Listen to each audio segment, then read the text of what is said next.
one but two. Eating basar v'chalav. So first, so we finish with cooking.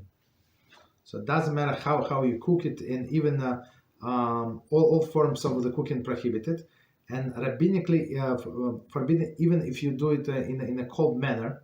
So because as we know, as we were discussing before, but when we pickle in something, it's for sure it is cooked, right? The best example is to pickle or to salt fish, right? So you salt fish, and after a day or two, and some of them even eat like salmon, like it depends, baby salmon, like after 5 hours, some people can already eat it, no problem, right?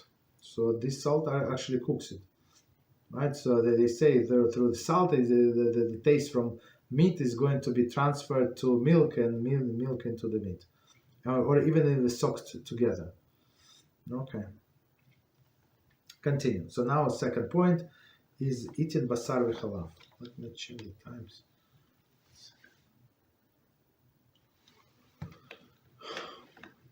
One may not eat basar v'chalav.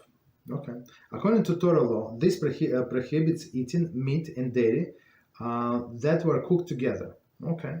Chazal extend the prohibition of eating basar v'chalav to include meat and dairy that absorb taste from each other in any manner, whether by cooking, soaking, or salting. Okay, so again, the Torah prohibition is cooking mamash, like, but in any way through heat. But Chazal said even any transfer of the taste is forbidden. So the best example that's what we start with.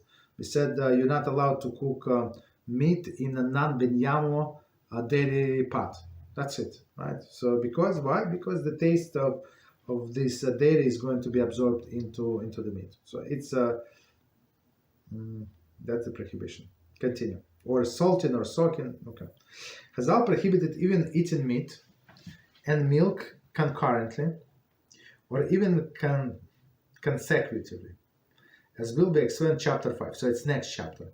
So concurrently together, like a person, like let's say he bit the piece of cheese, right? Swallowed. Let's say he drank something, and he ate meat right after that. So that's what we're not allowed, right? Or opposite. So we're going to see, and we're going to discuss all the different traditions. So the most accepted one is 6 hours, but there are other traditions like to wait between meat and milk, and and there are also several traditions waiting from milk to meat.